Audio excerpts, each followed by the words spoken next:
Guys, welcome back to my channel. I know if you're new to this channel and if you're an old subscriber, it's been months since I posted a video and I apologize for that.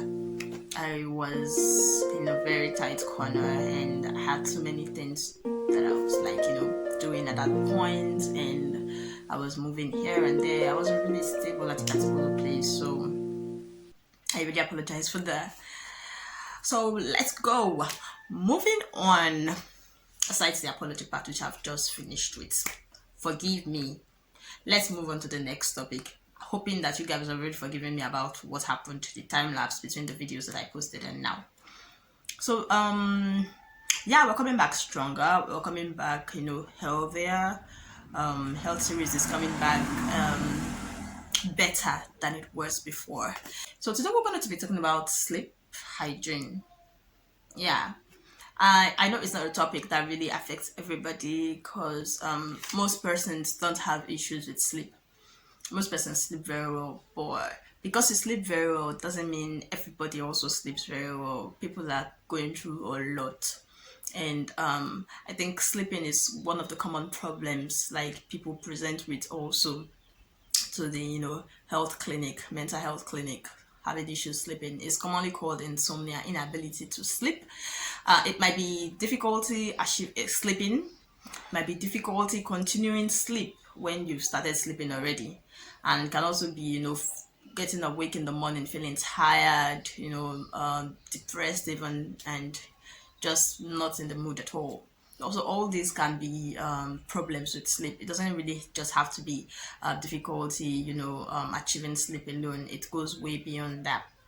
So, what is the recommended duration of sleep on adults? For kids and adults, they are totally different. A child can sleep for 12 hours a day. That's fine. It's their body, the way their body has been, made. But for a typical adult, an adult, deserves, I would say deserve, yeah, because you actually do deserve it.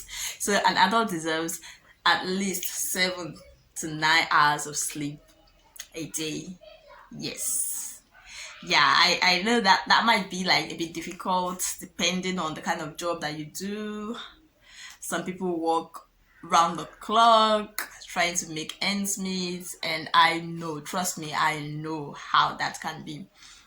But you also need to take care of your health once in a while. Try to get some sleep, try to rest your mind, because the mind actually requires rest. It's not only your hands and your legs and your body, that your tummy that requires rest. Your mind also requires rest, because this is a thinking faculty. This is where you think, this is where you make decisions, this is where you say, okay, I'm going to do this, okay, I'm not going to do this, okay, I'm going to think about how to make money this way. So it's very important. It's so super important to at least give it some rest after all the days bombarding with so much information, so much reading and everything. You actually need to actually make it rest a bit, so that when you wake up you can think better, you can act better, you can do things better. So that's it. So it's just like a machine, even a computer. By the time you finish charging a computer and you use it, of course the power runs down and then you need to charge it again. Exactly. So that's how the mind works. After charging the mind during your sleep, you use that mind to work throughout the entire day, and then at night you need to charge it again. That is sleep. Sleep is the charge. Yeah, it is. Okay, so what does it mean to have a good sleep? Good sleep comes in terms of quality and in terms of timing. We already talked about the timing and the quality. In terms of when you wake up, you feel refreshed, you feel energetic, you feel like you could take over the world. You don't have ache all over your body, you don't have headaches, you don't have all those things. Yeah, that is quality sleep. So for those persons who have problems with sleep, insomnia, or whatever it is that you might be causing difficulty achieving a good sleep at night, especially. Now, there are some things that affect the ability to achieve good sleep. So we're just going to mention a few of them.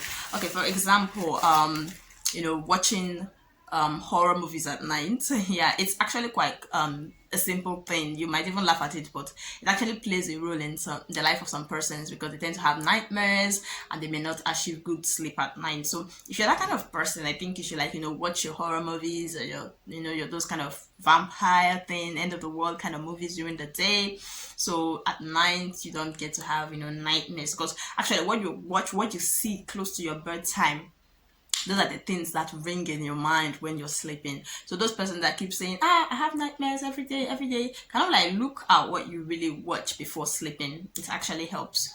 So, and also taking caffeine about 4 to 6 hours before your bedtime is not actually good, because it will prevent you from sleeping. Except you want to work all night, then take your caffeine. But if you don't, you want to sleep, please try not to take caffeinated drinks 4 to 6 hours before bedtime. And also alcohol is also not good to be taken close to bedtime in the afternoon. Yeah, I'm not against alcohol, but towards the evening hours when you need to sleep, I'm not keen towards it. I know bars, people like going to the bar at night to drink and everything, and they feel like when you take alcohol you get tired and then you sleep. Okay, what of when the effect of the alcohol wears up during the night and you wake up? How are you going to achieve sleep? So all these things, you should try to control the sleep yourself without the influence of taking some things and getting addicted to them, that without alcohol you can't sleep anymore. So I feel like it's always good to take charge of your own health, and your health should be in your hands rather than in the hands of something else. I like being in charge and being in control of myself. So okay, that's one. And then another thing, eating rich fatty food at night before sleeping, not really good. Some kind of food can cause indigestion and can cause problems sleeping. Yeah, probably having tummy pains and the rest. And with that, you would not achieve a good sleep, trust me. So, and also having, a very bright light in your room is not very good, because it might, prevent you from sleeping, except you can maneuver that by having this eye mask, that can help. And then, so it's always good to have a dim light in your room, or better still, a red or yellow light is better, because these are lights that creates a room for relaxation and not alertness. The blue light is the one that creates room for alertness, but the red and yellow light is more like for the sleep. So that's fair. What can you do to help you sleep better? Things that you can do, I think I've already mentioned a few earlier. One, having a red or yellow light or a dim light in your room, and then keeping your bedroom for only sleep and sex in quotes. Those are the two things that your bedroom should be for. If you're that kind of person that like reading your meals, studying, you can keep that in the dining, in the living room, a separate study room, not in your bedroom, because your brain needs to associate your bedroom with sleep.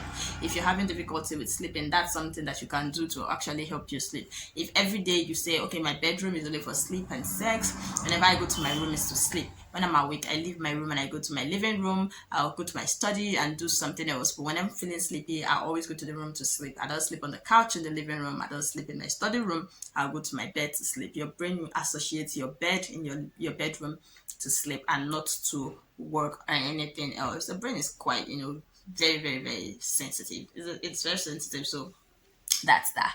And then what else again can you do? Try to if you're having difficulty sleep, try to read something boring, watch something boring. That can also help make you do sleep off. When I find it difficult to sleep, most times when I was in school, I just carry a very boring course, and then less than 20 minutes I'm off. I actually don't have problems sleeping, actually, because I think I'm much of a sleeper. Most people say so. All right, so that's that. And other things you can do as well to get a better sleep, it's if you have to use your phone in your bedroom, try to use a night mode. It kind of dims the light in your phone and helps you get into the sleep mood faster than just having the bright light shining. And you check your phone, there's usually in the settings you have the night mode on. So in the night where you want to lie on your bed, use the night mode, and then when you wake up you can change it back. That's better. So what else? If you're the kind of workaholic, you need to check your emails per second. Try not to do that close to your bedtime. Make sure you try to check all your emails when you're back from work as much as you can, but during the hours, maybe you sleep by 9 p.m, maybe around 8 p.m, stop checking your mails. If there's anything remaining, let it go, and then give yourself an hour to read something boring or do something boring, and then go to your bedroom and sleep by 9. That's actually very effective. And then some people, wake up in the middle of the night, they can't sleep. Well, there's something they call work it out. Not WORK, but WALK. Walk it out. Sorry. So you can stand up, go do something. You can go read a book.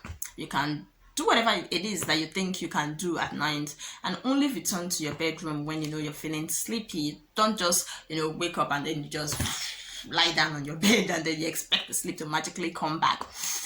It doesn't always work that way. So you can do something else, and only when you're feeling sleepy, go back to your bedroom to sleep. Then there's something else again you can do. You can make your room a cool environment, make your room dark and cold. I already mentioned the dark or cold. Coldness is more like associated with weakness. If you know those animals, where the animals in the Antarctic region, they hibernate during the cold and then come out when it's winter, summer, stuff like that. Come out when it's summer rather. So when it's the winter period, which is the ice and everything, they hibernate. So that's how actually the body, human body, also might work. During the cold, you have more tendency to sleep than during a hot weather.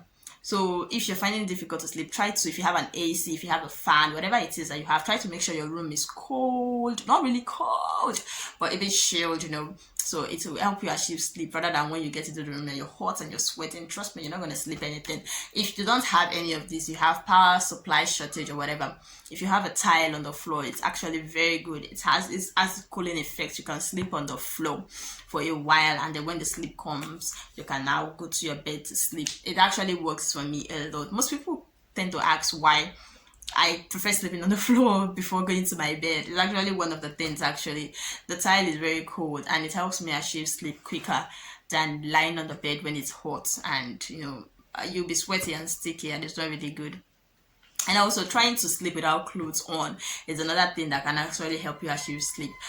Carrying too many clothes and sleeping on the bed, trust me, if you're having problems sleeping, that will even make it worse. So try to sleep with just your underwear. If you can't remove the underwear, sleep like that. You will feel better when you wake up in the morning and refreshed. So I think that's all we have for you today concerning the sleep. You can research more about it. You can go on Google, you can go on nhs.co and search for more information about insomnia, about how to achieve better sleep. And this is not an avenue for you not to see your doctor. I'm just giving you some information. The best, see your general practitioner if you're having problems sleeping, so they can help you maybe with medications or with therapy, whichever one will work for you. Thank you so much for sticking with me throughout this video. Once again, I love you guys. Thank you for subscribing, thank you for liking, thank you for clicking the notification button. Please do well to continue sharing my videos with other people. Love you so much. Bye bye.